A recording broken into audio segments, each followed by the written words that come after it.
Take them. Go on, take the whole batch. Consider it a gift. Vernon Pratt slid the crate of seed bags across the co-op counter with 2 fingers like he didn't want to touch it any longer than he had to. Freezer damaged, mislabeled, nobody wants them. But hey, free is free, right, Ruth? A few men by the fertilizer display laughed. One of them, Ruth recognized, worked Pratt's own loading dock. "Widow like you," Pratt said, loud enough for the whole store, "can't be too picky this time of year. Banks knocking, fields half-planted. Take what you can get." He tapped the crate once like he was closing a deal he'd already won. "Won't matter what's in the bag anyway. Won't grow into anything worth the diesel to plant it." Ruth didn't say anything. She'd learned, same as anybody who'd buried a husband and inherited his debts along with his land, that the fastest way to survive a room like this was to let men like Vernon Pratt hear silence and mistake it for surrender. She picked up the crate. "Appreciate it, Vernon," she said, and walked out before he could see her face. He didn't know what was actually sitting in that crate. Nobody in that co-op did, not even the man who just handed it to her like garbage. They were about to find out. And when they did, it was going to cost Vernon Pratt everything he'd spent 20 years building. Now, to understand what was really inside that crate Vernon Pratt tossed away like trash, and why handing it to Ruth Calloway was about to become the single worst business decision of his life, we have to go back 6 weeks, to a shipping error nobody was ever supposed to notice. If you felt that particular kind of anger watching a grown man humiliate a grieving widow in front of a room that just laughed along, hit that subscribe button right now, and drop a comment telling me what city, what country you're watching this from. I want to see how far this thing reaches before it's over, because the American farmer exists for exactly this moment. Stay with us, because what grew out of that crate, I promise you, was worth every second of what you just watched. Here's what you need to know. Ruth Calloway was 58 years old, and she'd farmed alongside her husband Walter for 31 of those years on 110 acres outside a small grain town where everybody knew everybody's business, and where Vernon Pratt's family had run the regional seed and grain co-op for 2 generations. Walter died 14 months ago. Heart, sudden, no warning, out in the North Field on a Tuesday morning. Ruth buried him on a Saturday and was back out planting by the following Monday because the loan payments didn't care that she was grieving. And here's what nobody in that co-op understood, not even Pratt himself, standing there gloating over a crate of worthless seed. 6 weeks earlier, one of Pratt's own regional shipments had come in mislabeled, a specialty order of rare heirloom corn seed, meant for a boutique distillery 2 states over that paid premium prices for a variety almost nobody grew anymore. A dark, deep purple corn, historically prized, nearly vanished from commercial farming because it yielded less per acre than modern hybrid corn and cost more to plant. The shipment got flagged as damaged in a routine freezer inspection. Water intrusion on the packaging, nothing wrong with the seed itself. And rather than eat the cost of a proper claim, Pratt's warehouse manager did what warehouse managers under pressure to hit quarterly numbers sometimes do. He wrote it off, relabeled it discount stock, unknown viability, and dumped it into the giveaway bin at the front counter, where it sat for 3 weeks until Vernon Pratt himself decided it would make a fine, cheap way to look generous while humiliating a widow he'd been trying to buy out for over a year. That's when everything changed, because Pratt didn't just want to look generous. He wanted Ruth gone. Her 110 acres sat directly between 2 properties Pratt's company had already quietly acquired, and without her land, he couldn't consolidate the water access he needed to expand his own grain operation into full-scale distribution. He'd made her 3 offers in the last year. Lowball offers, timed carefully right after the loan came due, right after equipment broke down, right after a bad season. Every time she said no. So he'd started applying pressure a different way. And here's where it gets worse, because Vernon Pratt didn't need to lean on Ruth directly anymore. He had someone else doing it for him, someone Ruth trusted completely. Her son-in-law, Del Whitmore. Del worked logistics for Pratt's distribution company, married to Ruth's daughter Casey, and every single week for the past 8 months, over Sunday dinner, over a beer on the porch, over a just checking in phone call, Del had been quietly reporting back to Pratt exactly how bad things had gotten on the Callaway farm. The loan balance, the broken combine, the bad wheat yield, everything. Del told himself it wasn't betrayal. He told himself Pratt just wanted to understand the situation, so he could make a fair offer when the time was right. He had no idea, sitting in that co-op the day Pratt handed Ruth that crate, laughing along with everybody else, because it seemed easier than not laughing. He had no idea what was actually in those bags.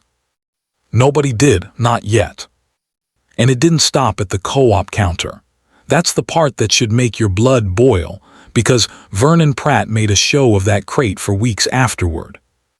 At the grain elevator 2 Fridays later, he told a group of buyers, loud enough for Ruth to hear from her truck, that he'd given the widow Callaway a little charity seed, just to be neighborly, and that he wouldn't hold his breath waiting to see what came up in that field. At the county extension meeting the following month, he made the same joke again, this time dressing it up as concern. Somebody ought to check on Ruth. Heard she's out there planting garbage seed because she can't afford the good stuff anymore. Laughter again. Nobody stopped him. Nobody in that room said a word in her defense, and that silence, that easy, comfortable silence, was its own kind of cruelty. Ruth stopped going to the extension meetings after that.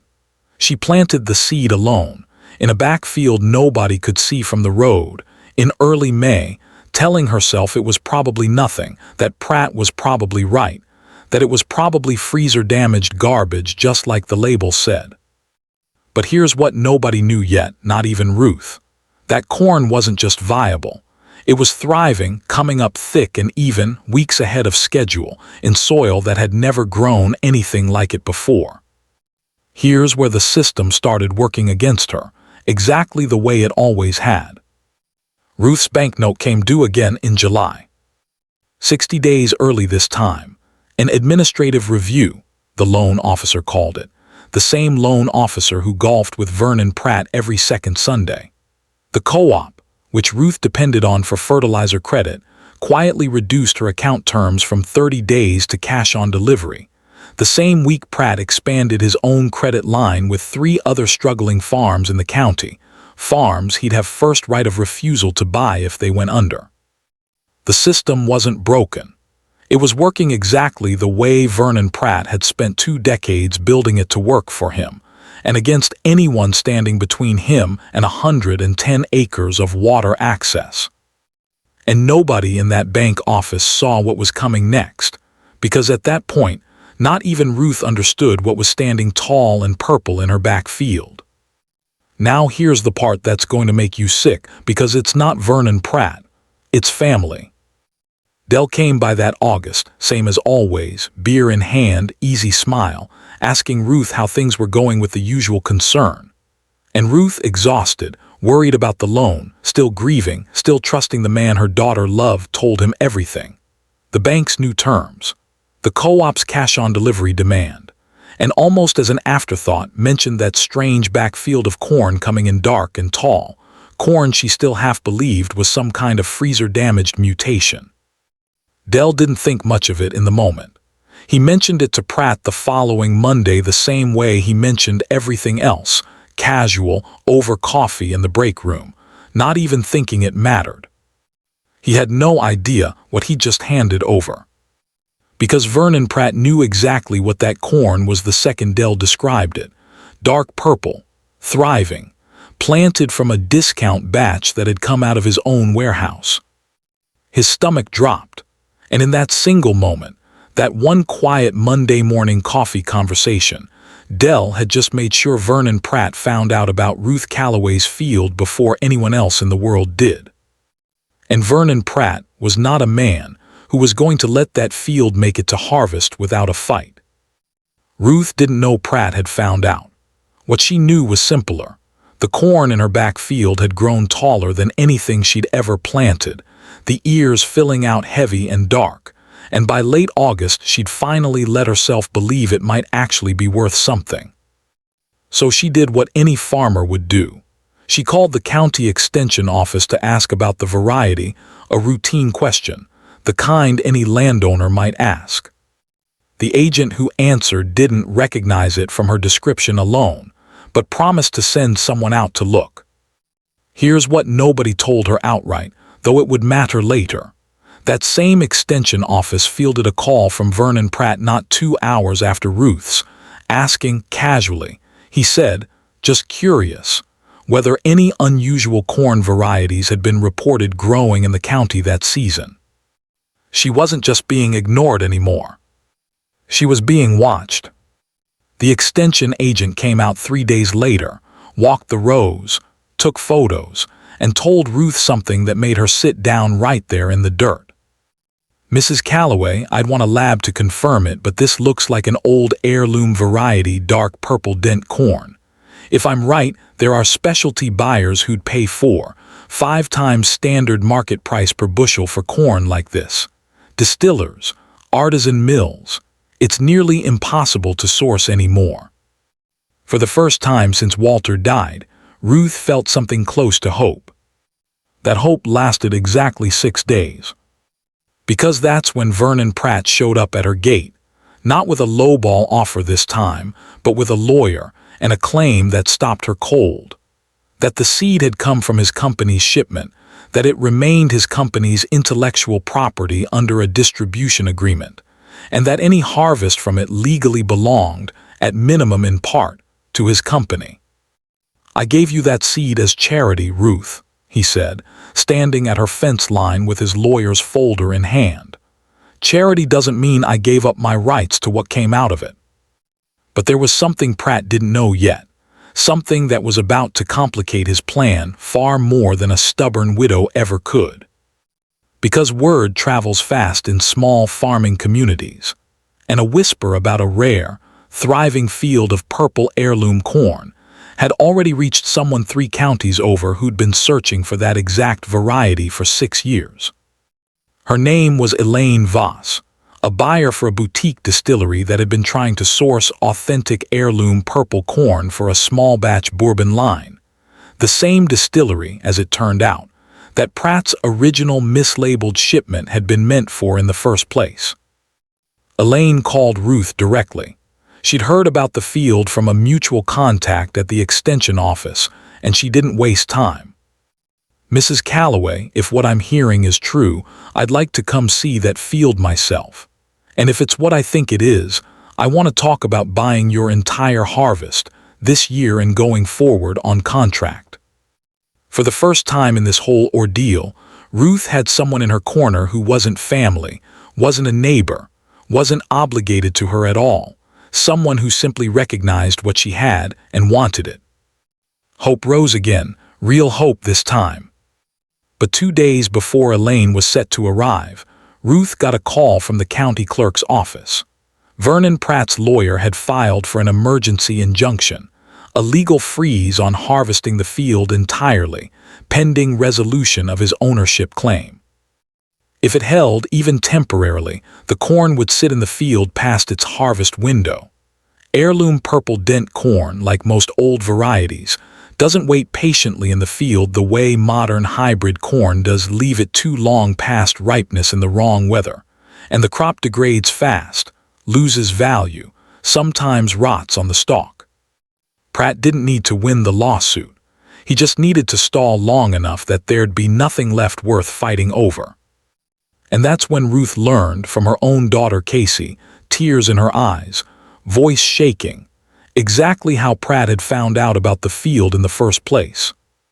It was Dell, Mom. He told Pratt about the corn back in August. He didn't mean anything by it, I don't think, but... Ruth didn't say anything for a long moment. Every piece slid into place at once, the loan review, the co-op's sudden cash-on-delivery demand, Pratt's lawyer showing up right when the crop was nearly ready. None of it had been coincidence. All of it traced back to a Monday morning coffee conversation her own son-in-law never thought twice about.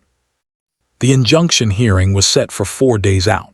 4 days with a specialty buyer arriving, a field ripening past its window, and a legal claim that, if the judge bought it, could cost Ruth every bushel she'd earned. Nobody knew yet how this was going to end. But everybody in that county was about to find out at once. Ruth had 4 days, and she spent the first one doing something Vernon Pratt never expected a widow with a broken combine and an overdue loan to have the resources to do. She called a lawyer of her own, not a big one, not an expensive one, but a sharp young attorney named Priya Anand who'd grown up on a farm 2 towns over and had spent the last 3 years specializing in exactly one kind of case: agricultural distribution disputes. Priya read through Pratt's injunction filing in under 10 minutes and asked Ruth one simple question. Do you have anything showing how this seed was labeled when it came into the co-op? Anything at all? Ruth didn't, but Elaine Voss did. Because it turned out the boutique distillery Elaine worked for had been tracking that original mislabeled shipment for months, ever since it vanished from Pratt's supplier records the previous spring. Elaine had emails, shipping manifests, a paper trail showing the seed had been ordered, paid for, and never delivered, logged instead as damaged, written off by Pratt's own warehouse, 3 weeks before it appeared in the co-op's giveaway bin. Pratt's company hadn't just given away seed they thought was worthless. They defrauded their own supplier out of a shipment they'd already been paid to deliver, and then tried to claim ownership of what grew from it after the fact. The emergency hearing was scheduled at the county courthouse, a small hearing room that filled up fast once word got around, the same crowd, more or less, that had laughed along at the co-op, at the grain elevator, at the extension meeting. Vernon Pratt walked in with his lawyer, confident as ever, already halfway through a handshake with the clerk before he even sat down. He didn't know Elaine Voss was sitting in the second row with a folder of shipping records. He didn't know Priya Anand had spent 3 sleepless nights building a case that didn't just defend Ruth's right to harvest. It exposed exactly how that seed had ended up in a giveaway bin in the first place. And he didn't know that Dell, pale, quiet, sitting 3 rows back from where he usually would have sat next to Casey, had spent 4 days deciding which side of this he actually wanted to be on when it finally landed. When the judge opened the floor, Priya stood first. Your Honor, before we discuss ownership of a harvest, I'd like the court to understand what this seed actually was. She placed a stack of manifests on the table. This shipment was ordered and paid for by a licensed distillery. Pratt Distribution's own warehouse logged it as damaged and wrote it off, then redistributed it as free giveaway stock, without notifying the paying customer, without a proper insurance claim, and without ever confirming the seed itself was actually non-viable. It was not. It was fully viable heirloom seed, discarded to avoid the cost of an honest claim. The room went quiet, the kind of quiet that happens when 40 people realize they're about to be talking about this at the co-op for the next 10 years. Pratt's lawyer tried to object, but the judge waved him off, flipping through the manifests herself. Mr. Pratt, the judge said, your filing claims ownership over this harvest based on the seed originating from your company's shipment. But these records show that shipment was never legally yours to give away in the first place. You can't claim ownership of a crop grown from seed you fraudulently discarded to dodge a client refund. Pratt's smile didn't leave his face right away. That was the worst part for him. It just sort of stayed there, frozen, while everything behind his eyes fell apart in real time. This is absurd, he said, too loud now, the confidence cracking at the edges. That corn came out of my warehouse. It came out of a client's paid shipment, Priya said, that your company defrauded, then handed to a widow as a public joke because you assumed it was worthless. It wasn't. And now there's a paper trail proving exactly how it got into that giveaway bin. And that's when Dell stood up. Every head in the room turned. Casey's breath caught beside him. "I need to say something," Dell said, voice unsteady but clear. "I work in his logistics division. I've seen the internal write-off reports before. What she's describing, that's not a one-time mistake. Pratt's company does this every season with damaged claims to avoid paying out insurance. I didn't understand what I was handing him back in August when I mentioned Ruth's field, but I understand now, and I'm not going to sit here and let him make this about a widow stealing his seed." The room erupted, not laughter this time, something closer to fury, and it wasn't aimed at Ruth anymore. The judge didn't just deny the injunction that afternoon. She ordered it lifted immediately, cleared Ruth's harvest for full and unrestricted sale, and referred Pratt Distribution's internal write-off practices to the State Agricultural Fraud Division for a formal review. A review that would, over the following months, cost Vernon Pratt his standing with 3 major distributors, a significant settlement, and the co-op seat his family had held for 2 generations. He walked out of that courthouse alone. Nobody offered to shake his hand on the way out. Harvest came in 3 weeks later, right on schedule, the purple dent corn stripped from the stalks dark and heavy, and exactly as rare as Elaine Voss had promised. Elaine's distillery bought the entire crop at a premium, and signed Ruth to a 5-year contract for every acre of purple corn she could grow going forward, more than enough to clear the loan, replace the broken combine, and put money aside for the first time in 14 months. Dell didn't disappear after the hearing. He came around most Sundays now, quieter, doing the actual work instead of the talking, slowly earning back something he understood he had no right to expect quickly. And the following spring, at the county extension meeting, the same room where Pratt had once joked about garbage seed while everyone laughed, the same agent who'd first walked Ruth's field stood up and announced the county's new heirloom grain program, modeled entirely on what had grown, against every expectation, in the back field nobody wanted to look at. Ruth didn't say much when they asked her to speak. She just looked out at the room and said the only thing that felt true. "Free isn't the same as worthless. Somebody just forgot to check." That right there is why we tell these stories. If this one hit you, share it with someone who needs to hear it today. Subscribe to The American Farmer. Drop a comment below and tell me, did you see it coming? Because I want to know. We'll see you in the next one.